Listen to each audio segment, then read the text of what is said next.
Guys, tignan nyo to. Nabili ko to sa online at ang tawag dito is paint thickness tester. So, parang ginagamit ito para malaman kung yung sasakyan ba na-repaint na or makapal yung kanyang masilya. Okay, mga bossing. So, nabili ko lang to sa online and mura lang naman. So, magagamit ko to kapag nag-check ako or meron akong client na magpapacheck ng bibili nila na second-hand cars. So, ito, tetestingin ko rito dito mismo sa aking sasakyan dahil syempre, nabili ko to directly sa isang first owner. And alam ko na original paint pa talaga ang sasakyan na to. Pero syempre, tingnan din natin kung reliable. Kasi meron pa akong isa doon, yung Pajero na nire-restore ko. Pasensya nyo na at medyo makalat yung aking garage.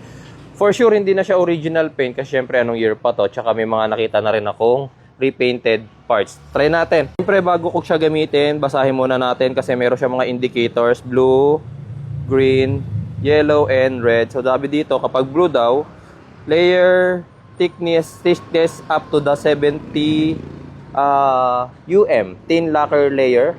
The lacquer is still laid without a ground coat or polish. Green layer thickness up to 100 to 200 I don't know kung ano yung unit of measurement yung ha. Mga professional painters dyan, paki-comment po kung ano po yung for original lacquers. Then yellow, layer thickness up to 200 to 300 after lacquer repairs. Okay, may repairs na daw pag yellow.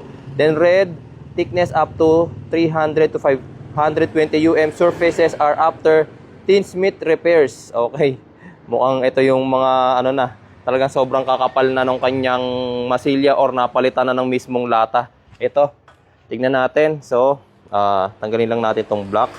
Tapos ito parang magnet type Tignan natin Okay. Green. Ito pala. Sorry. Ayun. Red, yellow, and green. Ayun. Humiwalay na siya. Hindi ko na palabas yung blue. Ayan. Okay. Hanggang green lang ako, mga bossing. Check natin exactly kung ilang 150. Tama ba? 150. Lower than 150 Ano ba yung unit of measurement na Okay. Try natin dito. So, kapag green, original paint pa. Ayan, original paint pa. Ayan. Di ba? Original paint pa pala tong Okavango ko. Okay.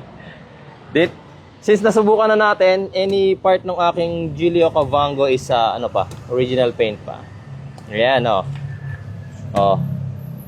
Okay. Yun. Basta every part na pinagdidikitan natin is green siya na di-disconnected or natatanggal. Okay? So, eto, try natin dun sa Pajero na nire-restore ko. Pagpasensyahan nyo na, ang dami kong kalat, guys. Pasensya na po talaga. Yan.